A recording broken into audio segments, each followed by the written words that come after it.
क्या आप जानते हैं फैक्ट्री में फोल्डिंग मोबाइल फोन कैसे बनता है? और क्या आपको पता है फैक्ट्री में एक फोन को बनाने में कितना वक्त लगता है? और कैसे फैक्ट्री में मोबाइल फोन की टेस्टिंग की जाती है? अगर आप भी जानना चाहते हैं तो चलिए हमारे साथ बने रहिएगा हमारे साथ इस वीडियो में एंड तक। फैक्ट्री में सैमसंग के फोन्स को बनाने के लिए सबसे पहले इसकी आउटर बॉडी को तैयार किया जाता है, जिसमें एल्यूमिनियम की एक बड़ी सी शीट को कटिंग मशीन की मदद से कई छोटे छोटे टुकड़ों में कट कर लिया जाता है। इस सीट में जरूरत के हिसाब से पेंच के लिए कई जगहों पर होल भी किया जाता है और कट भी कर लिया जाता है। अगले स्टेप में इन स्टील शीट के एजेस को और शार्प कर लिया जाता है। अब इन्हें एक बार पानी से वॉश कर लिया जाता है, जिसके बाद यह बनकर तैयार हो जाते हैं। अब बॉडी के बाद बारी आती है OnePlus के स्क्रीन की, जिसके लिए ग्लास को मोबाइल के साइज के हिसाब से कट कर लिया जाता है।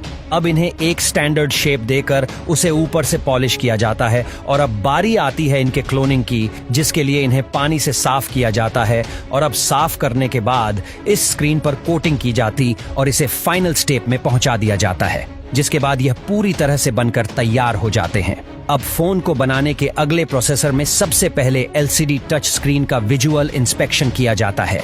यह एक इम्पोर्टेंट रोल इसलिए भी प्ले करता है क्योंकि स्मार्टफोन की ज्यादातर चीजें इसी पर डिपेंड करती है।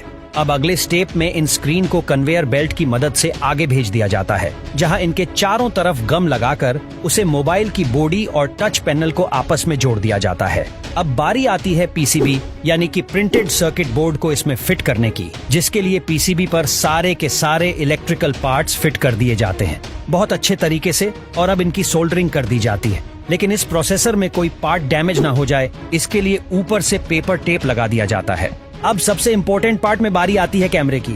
उसके बिना तो हमारा मोबाइल अधूरा है, जिसके लिए कई लोग बड़े महंगे महंगे फोन खरीदते हैं, तभी तो सोशल मीडिया में वो अपने आप को चमका पाएंगे। खैर, इस PCB बोर्ड पर फ्रंट और बैक कैमरे को फिट कर दिया जाता है और अगले स्टेप में PCB पर वाटर लेवल पेस्ट किया जाता है। ये एक व्हाइट कलर का स्टिकर होता है और इसी से मोबाइल की सर्विसिंग के वक्त पता चल जाता है कि मोबाइल पानी में गिरा है या फिर नहीं गिरा है, या फिर जो कस्टमर है वह बेवकूफ बना रहा है, क्योंकि पानी में गिरने के बाद इसका कलर व्हाइट से बदलकर रेडिश पिंक हो जाता है। अब बारी आती है इसके माइक्रोफोन की, जिसकी मदद से आवाज एक मोबाइल से दूसरे मोबाइल तक पहुंचती है और इसको बॉटम हैंड पर यानी कि PCB में फिट कर दिया जाता है। अगले प्रोसेस में बारी आती है स्पीकर लगाने की। अब PCB बोर्ड में वाइब्रेटर भी फिट कर दिया जाता है।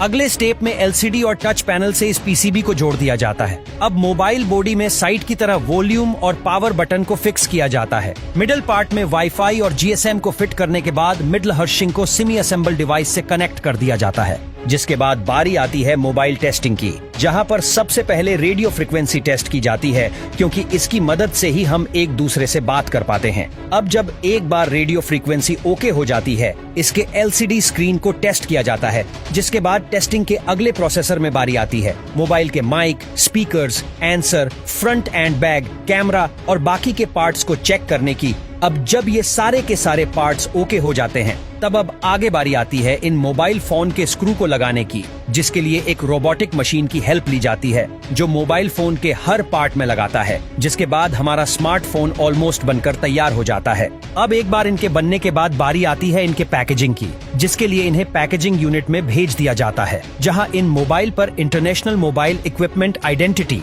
यानी कि IMEI लेवल लगा दिया जाता है, जिसके बाद एक ऑपरेटर के द्वारा बैग हाउसिंग लगाकर डिवाइस की असेंबलिंग को पूरा किया जाता है। अब इन्हें पूरी तरह से पैक कर दिया जाता है और यह मार्केट में बिकने के लिए पूरी तरीके से तैयार है।